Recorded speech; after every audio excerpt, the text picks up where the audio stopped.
Well, greetings and welcome. This is the New Thought Media Network. I'm Ken Ludwig, and you are watching the Vibrant Living Hour. This is a show about living your best life, and I hope that's exactly what you're doing. Wherever you are, whatever you're engaged in right at this moment, I hope you're doing the absolute best you know how to do at whatever it is, and that you are just simply enjoying your life.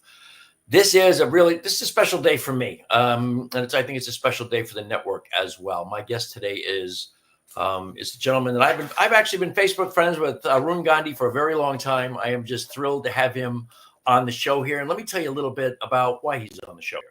Arun Gandhi is an 88-year-old author and public speaker.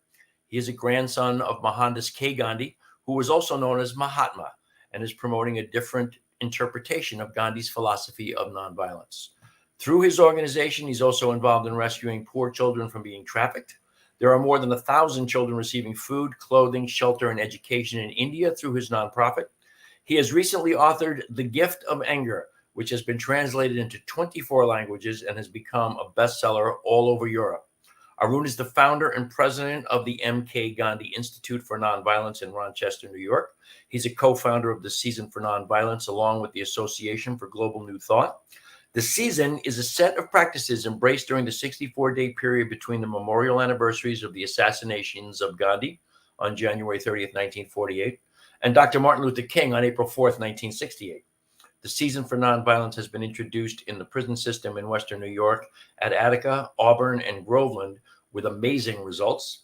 Mr. Gandhi also leads a Gandhi Legacy Tour of India and South Africa, visiting unique anti-poverty projects started by individuals with remarkable effect and results.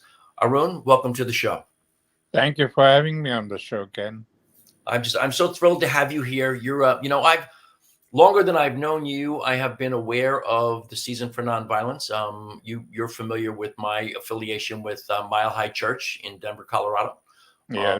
Although recently, as you know, I moved to North Carolina. But I used to teach in the teen church at Mile High Church, and we celebrated the Season for Nonviolence every year with the teens, and did little projects, random acts of kindness, things that would kind of promote the Season for Nonviolence. I love the whole purpose of it. I love the practices. I love the way you can really lean into kind of setting a mindset, if you will, of being nonviolent within, which is where it all begins, isn't it? Yeah, it's a good way of dealing with the problems that we have today, and I deliberately made it decentralized. I didn't want to be able to control everything that's happening. I said, every community needs to find its own strengths and its own means to do something that would take us closer to the dream that both of these gentlemen shared, the dream of creating peace and harmony in society. So I'm very happy with the way it has taken off and found a life of its own. Yeah, definitely. It's found a life of its own. It's practiced in over 60 countries. Yeah. And what is it, 900 cities? Is that a right number? Yeah, somewhere in that region. Yeah. That's pretty amazing. Started in 1998. What was the impetus to bring it forward, to create it, Arun? Well, I had just started the Institute for Nonviolence in Memphis, Tennessee in 91. And I realized one day that in 98 it's going to be grandfather's 50th memorial anniversary. And I thought we should celebrate that meaningfully. And I was thinking of ways to do that. And suddenly it occurred to me that in the same year, it was Dr. Martin Luther King's 30th memorial anniversary. And so I said that's a very appropriate thing. We could link the two anniversaries and call it a season for nonviolence and just inspire communities to do whatever they can during that period to take us a few steps closer to the dream that both of them shared, the dream of creating peace and harmony in society. So I talked to my friends about it, and everybody liked the idea. And then Nobody really knew how to implement it on a national scale, and and that's when Barbara Fields came into the picture. She had just finished with the Parliament of World Religions in Chicago, and she was looking for something else to do. And I approached her, and we talked about it. And in the beginning, her first reaction was, of course, she was so tired with the organizing of the parliament that she said, "I don't want any more national programs," and she left it at that. But then a month later, she got this job at the AGNT. And that's when she came back to me and she said, this might be just the thing that AGNT would be interested in. And do you mind if I speak to them about it? And I said, no, fine. And meant the more the merrier. And that's how we partnered with AGNT, and then the rest is history. Right. AGNT, of course, is the Association for Global New Thought, and Barbara Fields is still a very active member of that, isn't she? Yes, she is. And I know one of the former president or whatever, the chairman or whatever it was that headed it was Dr. Roger Teal, who is a friend of mine and was incredibly active in as far as the association was concerned and as far as the Season for Nonviolence was concerned, wasn't he? Yeah, he invited me, I think, 4 or 5 times to Denver to be there for the season. I know I saw you there once. Never got to see you the other times that you were there, but I did see you there once. The whole idea of a world that works for everybody, a world that lives in peace, common to both your grandfather and to Dr. King, is something that's really, in my mind, seems to be really pertinent at this particular time in history, because it seems to be a long way off, doesn't it? Yes, it is a long way off because, the more I think about it and the more I try to understand grandfather's philosophy, the mistake that we made, in interpreting his philosophy is that we took it as a weapon, as a strategy for conflict resolution. What he really meant by his philosophy was we need to change. We need to change our ways and habits and this materialistic lifestyle that we have adopted everywhere, and that has brought in all the greed and the negativity in us, and that leads from one bad thing to another. The violence that we see today, the bad relationships that we see today are all the result of this kind of bad relationships that we have with each other. Because in a materialistic world, our relationships are based on self-interest and selfishness. We are always looking at what is there in it for me, and why should I build a relationship if I don't have anything to gain from it? When we have a relationship based on that negativity, then you're going to go deeper and deeper into the hole, and we'll see more and more violence and more you know, uh, wars and killings. I mean, I see, people might call me a pessimist, but I see that what we are seeing today is just a prelude to what we are going to see in another 50 years and 100 years. And our children are going to be very unhappy that we didn't do anything about it. So really now, more than ever, is a time to do something about it, isn't it? Yes, it is. I mean, if we don't move away from this selfish and exploitative attitudes, I mean, look at all the countries of the world. Their foreign policy is based on what is good for them, not what is good for the world.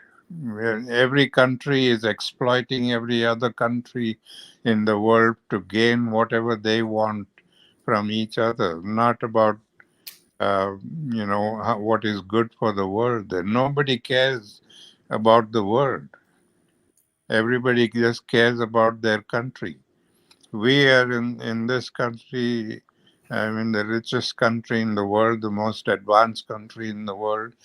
And so we are the most exploitative country in the world. We are exploiting everybody for everything that we need. And we don't care what happens, as a consequence of that exploitation. Wow. Yeah, it's everybody. We have kind of this toxic self-interest all the way around, an obsession with All over, self-interest. it's self-interest, Yes. everything. And it's every country, it's every state, it's every city, it's every person. It's kind of a toxic environment where everybody is solely concerned with what's in it for me. Exactly. And when you have that kind of an attitude, you can't have good relationships. And you don't have good relationships, you can't have peace.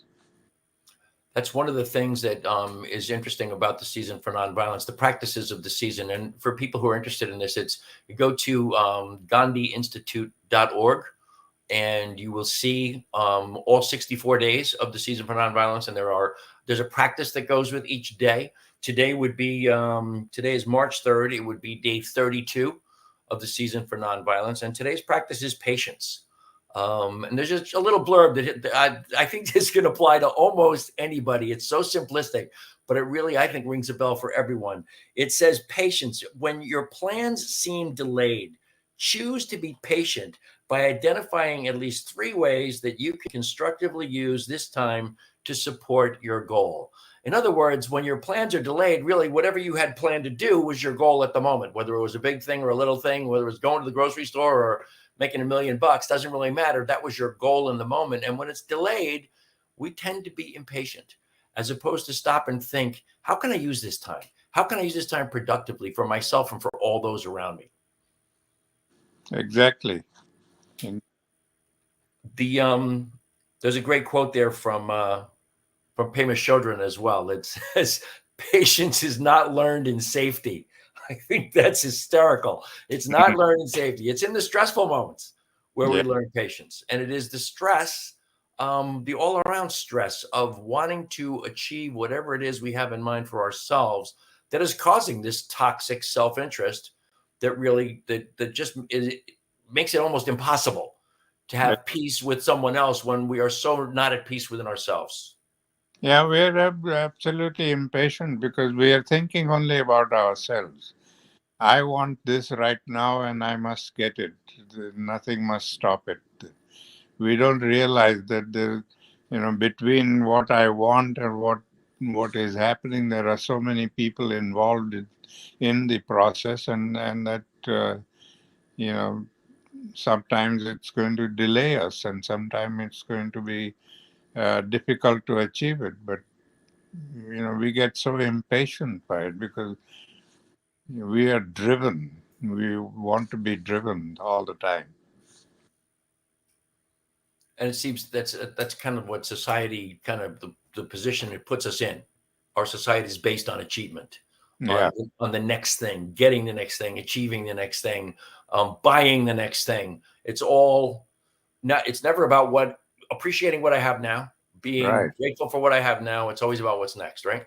Yeah, You were a young boy when your grandfather was killed. He was killed in 1948. You would have been about 14 years old. hmm And I don't think just people wouldn't know offhand that you actually lived with your grandfather for the 2 years from the time you were 12 and 14. yeah. Actually left Delhi just before he was killed. Could you maybe speak a little bit to what that was like in the 1940s living with your grandfather? Yeah, I was lucky, I think, of all the grandchildren because, my father lived in South Africa. He continued with the work that my grandfather started in South Africa. Not many people are aware of this either, that grandfather's work really began in South Africa. That he really, like Nelson Mandela said, that India sent us a man and we sent back a Mahatma. Wow. Uh, he uh, he really transformed himself in South Africa and came back to India to take over the independence struggle. So for the 22 years that he lived in South Africa, he had started various programs there and non-violent programs and so on. And when he left, he wanted somebody to continue with the work, and my father then volunteered to stay back. And at that time, he was still alone. He was a bachelor, and he stayed for nearly 10 years as a bachelor until he came to India and got married, and in the 20s. And then we were born in there, and my two sisters and I, we were brought up in apartheid South Africa. So it was a challenge in many ways, living in that hateful society where you were judged by the color of your skin, and not only judged by the color of your skin, but also treated uh, badly because of the color of your skin. And it filled me with a lot of anger and rage as a young boy. I was beaten up by blacks and then by whites because they didn't like the color of my skin, and was humiliated all the time. Every day you go out anywhere and yeah, people disrespect you and talk to you like you were nothing. So it just, that rage kept building in me, and that's when my parents decided it was time to go to India and give me the opportunity to live with grandfather. So we went to India in end of 1945 after World War II ended, and I stayed with him right up to um, just a month before his assassination, and came back to South Africa. But it was a wonderful time. I didn't realize it at that moment, at that time, that I was living with such a great person, and there were so many things that he taught me during that time about how what is anger and how to deal with anger and so on. And it's only when I grew up and began to reflect on all his teachings that I realized what a profound lesson that was, and how it really indirectly made a difference in my life. And so I wrote a book recently which was called The Gift of Anger. And that, has all these lessons and things that he taught me about life and about nonviolence. Is that book by just as long as we touched on the book? Is that book available on the website, on the Gandhi Institute website? I don't know if it's available on the website, but you can certainly get it at Amazon Okay. and at any of the bookstores. It's published by Simon and Schuster. Okay. I In just for those US. who might be interested, it's called The Gift of Anger. Yeah, and yeah, it did very well in Europe. Not so good here in the US, but did very well in Europe. I think that just I have this really sardonic thought in my head that the Americans are not necessarily ready to read something that says the gift of anger. We're too busy wallowing in our anger. Yeah. Americans are enjoying their anger way too much Yeah. to want to examine it. There's so much of that goes with that whole idea of being self-interested and self-concerned, that part of it is the complete lack of the ability to self-reflect, Mm. which is a kind of, to my way of thinking, that's what learning a peaceful existence is all about, because it absolutely has to come from within each and every soul. It's not about the country going for peace. It's not about arms treaties. It's not about, as boy, I read a post from you earlier today. It's not about prayer for peace. Mm. It's really about what's in your heart. Exactly. Are you a person of peace? Exactly. Which makes a big difference, doesn't it?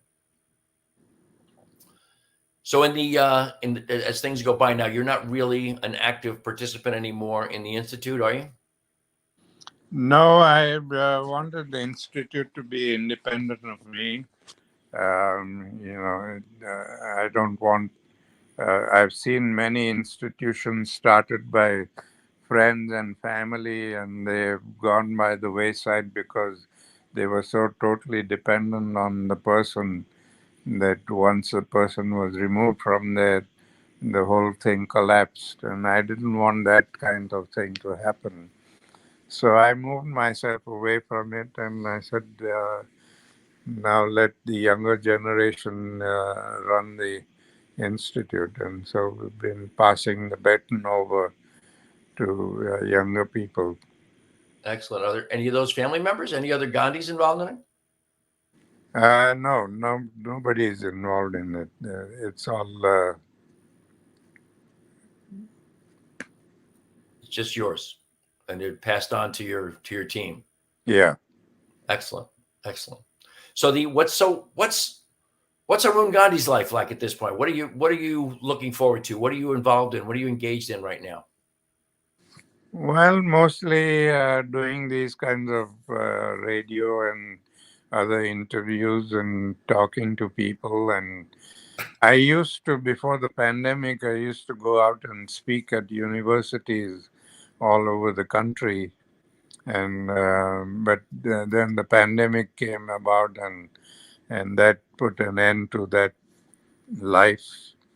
So I don't know whether that's going to revive again. And whether if it does revive, whether I'll be able to continue doing it as vigorously as I used to. With the age, and, things are not all that rosy anymore. So basically, put it in a short perspective, I am enjoying a retired life right now. There you go. I think you deserve it. Just like, doing my own thing at my own pace when I like it. Excellent, excellent. And it's at 88 years old, I think you're entitled to take that time. It's time to just be with you. Yeah. So the Association for Global New Thought and your relationship with them, what that really was, it was a huge piece of promoting the season for nonviolence. And they seem to be still a driving force behind it. Are they really the main driving force at this point? I think they are probably the main, because they have a larger network and more resources available to them. So yeah, they are doing the larger part of the work. But to be very frank, I was a little disappointed um, with what they are doing. And I don't know, maybe my greater expectations or whatever it is, but I thought that they could have done much more meaningfully, not in terms of using resources, but using those resources in a more meaningful way. Meaningful in what way, Arun? Well, one of the things that we see in every part of society today is our intolerance of people, whether it's of different religions or different colors or races or whatever. It's, we have all this hate and prejudice going on. And one of the things that I suggested was that, in every town, if you get, invite the Muslims or the Hindu temple and the Muslim mosque and Jewish synagogues, and get the congregations to come together at least once a month or something, and just socialize and come to know each other. That I think would have been a much more meaningful way. But instead of doing that, mostly it's become a symbolic thing. They get one Jewish person or one African American or one Hindu person and say, well, symbolically we have one person. And that's not what this was meant to be. Boy, totally agree. That too often it's just like the forum where you have one person representing each of those different categories on the stage, and they just talk back and forth and answer questions, which is not the answer. Yeah, and this is something. It requires a lot of imagination and commitment to do. Yes. To reach out to other congregations and invite them over and host them. That's one of the things that Mile High Church was always, or has become, I should say, very active in, is the interfaith activities, bringing together people from different perspectives, and in this case, just religious perspectives, to get to know one another. Right. We did a thing. It's called a lungar, as I recall, which is a Sikh tradition of feeding the community. And we did that with a guy, boy, I wish I could remember his last name. The fellow's name was Taprit, and he was the leader of the Sikh community near Mile High in Morrison, Colorado, I believe is where their temple was. And he got together with one of the ministers at Mile High, and we prepared the meals together. We took it into downtown Denver, and we fed anybody and everybody who came. People came from the Sikh community, people came from the Mile High community, but more than that, people came from the entire Metro Denver area who didn't have a clue who the hell we were or why we were doing it. And I led a small group of people. We actually just walked the streets and handed out these meals to homeless people. And it was simply one of the most rewarding, satisfying, and fulfilling things I've ever done. And it was 1, 2, or 3 hour afternoon. And I truly enjoyed it. And that, to me, is what you're talking about, right? That's what it's all about. Exactly. That's what I was hoping that we would be able to do in many of the cities around the country. But that is how we will break down all these prejudices that we have. Is that something that, okay, so that was maybe something that the Association for Global New Thought could have done. Is that something that we could maybe, I don't mean to commandeer this, but something we could organize through the Gandhi Institute? Yes, we could. It could be done through the Gandhi Institute also, but now every time I open my mouth about something, they want me to head the program, and frankly, I'm exhausted now. Yeah. Well, somebody's along the line. Somebody's got to recognize you're 88 years old, and maybe you could just take it easy for a while. But that's an interesting thought, and I would like to, just on a personal level, I'd like to pursue that.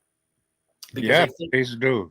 It's monumentally important. I know you introduced me once a couple of years ago to the then director of the institute to do a fundraising kind of thing that I had in mind that they passed on, but which is neither here nor there. But I'd definitely like to make those overtures to Here in North Carolina, I am not attached to any spiritual community yet. At this point, I would love to bring that to the different spiritual communities around here. I mean, there's so much more diversity here in North Carolina to begin with than there was in Colorado.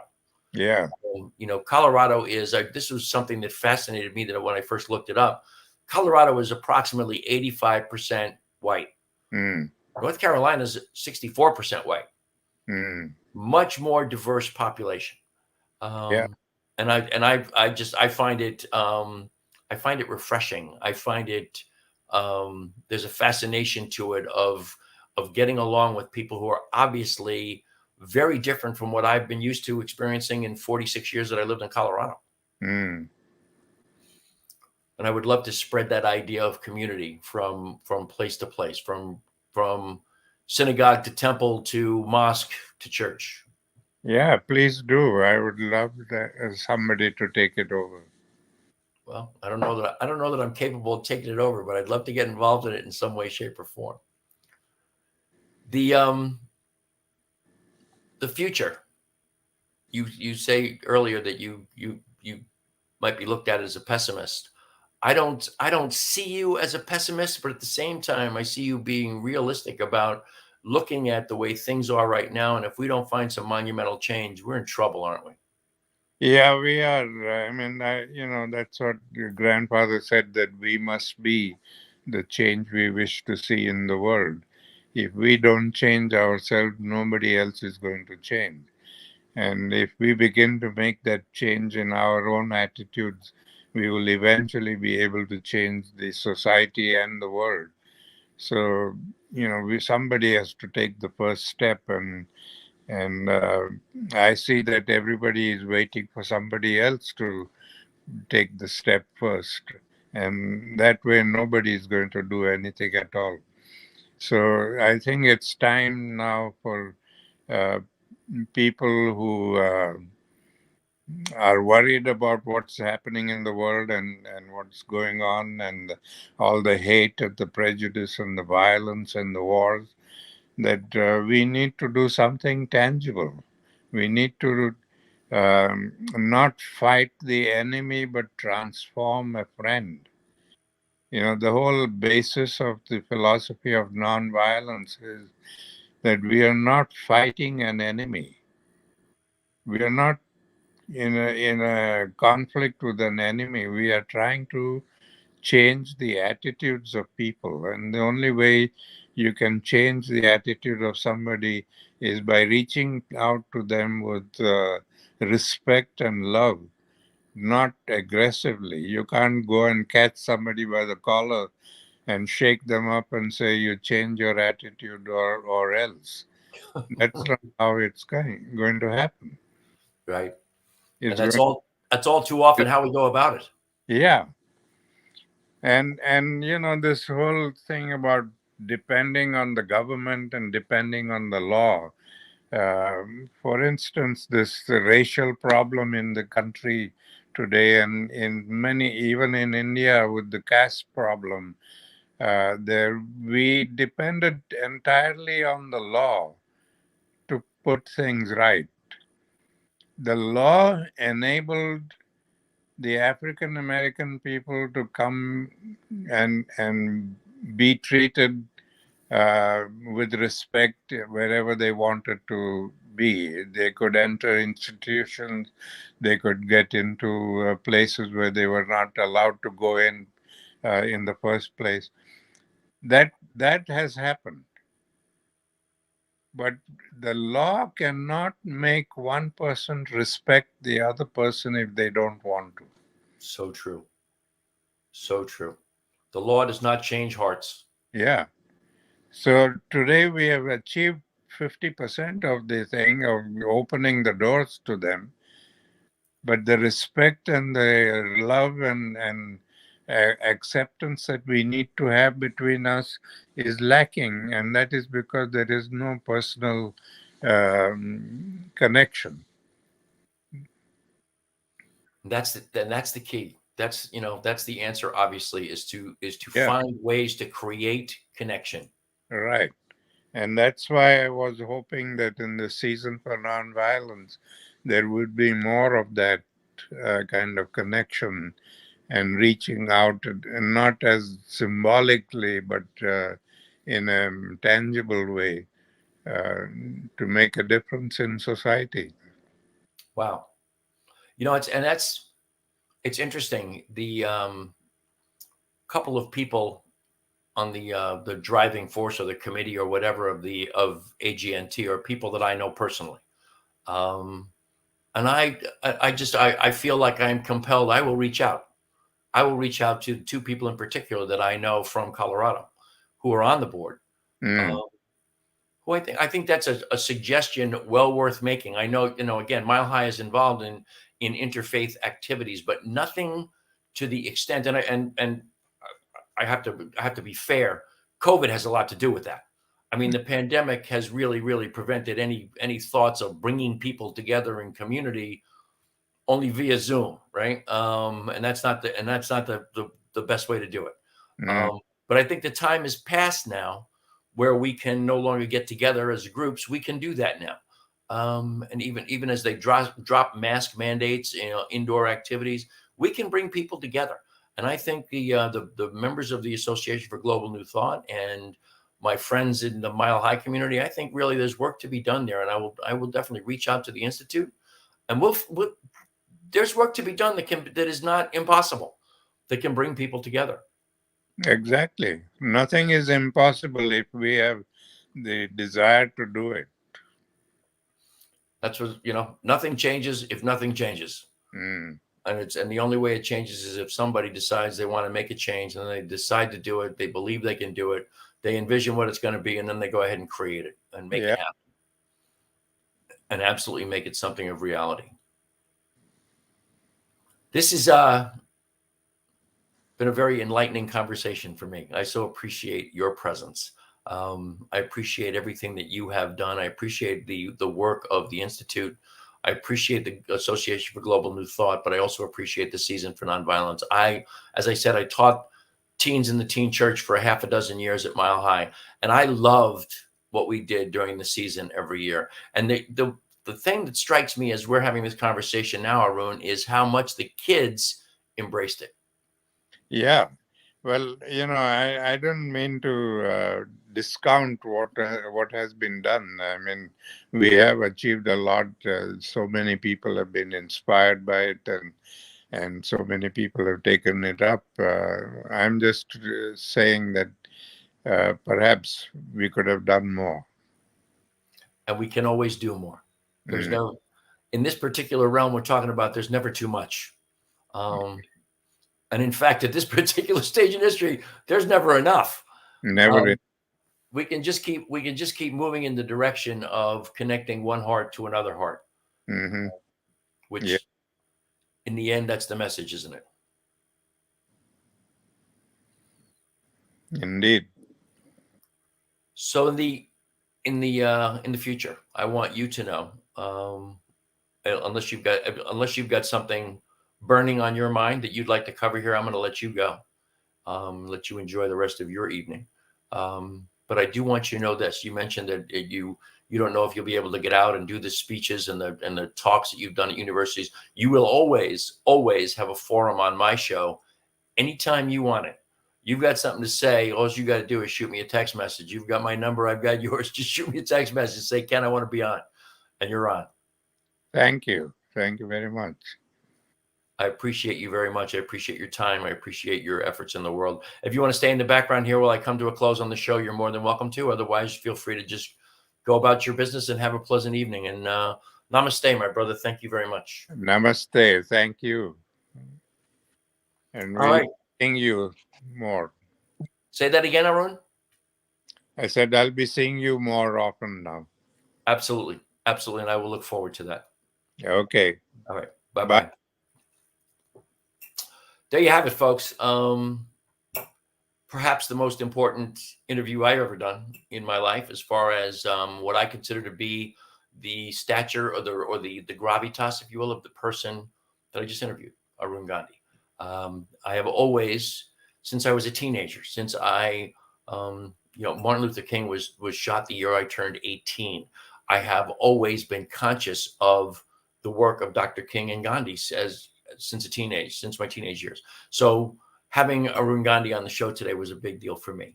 I want you to know that, some things here, that some stuff that I always want to cover with you. Whether you know this or not, the New Thought Media Network is a nonprofit organization. Please go to ntmedia.org and click on donate, and we'll be thrilled to receive whatever it is you would like to donate to us. We're always pleased to get your donations. You can reach me at teamrockitnow@gmail.com. You can also find me on my beloved Lisa and my branded Facebook page, Vibrant Aging. Please know that my show is brought to you by hempworks.com. When I talk to you about these products, amazing hand and body lotion that I absolutely love. My CBD infused coffee, which you have been watching me drink during my entire interview with Arun. I love my CBD infused coffee. The relief cream, you've heard my story, I think, but I'll tell you again. But the day I got my first order of this, my knees were aching from having done some leg lifts that I hadn't done in a while. I dropped my pants in the dining room, opened the package, dropped my pants, rubbed this on my knees. Before I was done applying it, the pain was gone. Good stuff. And of course, the absolute greatest CBD products on the planet, both broad spectrum, which is totally THC free, and full spectrum, which has the legal limit of 0.3% THC or less. Great products, amazing for your health and wellness and well-being at every level. CBD, remember, always helps to promote balance, and homeostasis is what it's called. Homeostasis is balance in your body, helps to balance literally every single system of our body. So you can find that at hempworks.com, or you can go to the parent company of Hempworks, there are 9 different brands under that umbrella. It is right there at the bottom of your screen on the scroll, mydailychoice.com, again, /Ken Ludwig. That'll take you right to my page. What I want you to also know, Arun Gandhi's book, available on Amazon, is The Gift of Anger.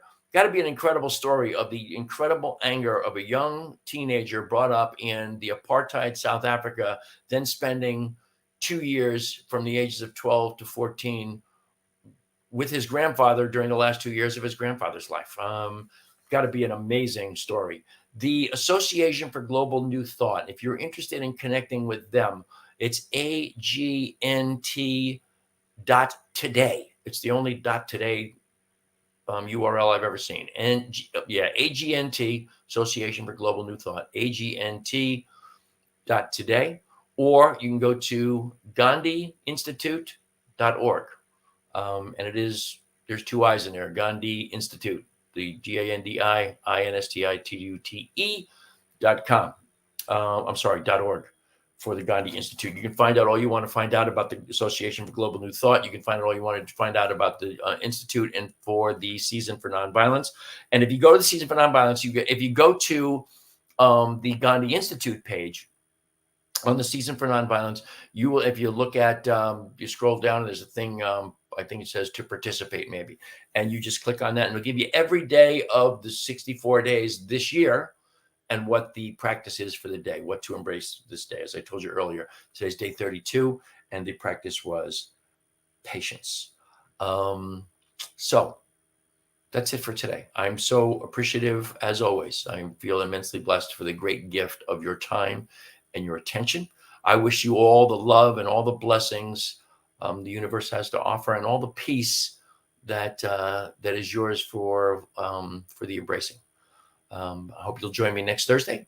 And until then, namaste.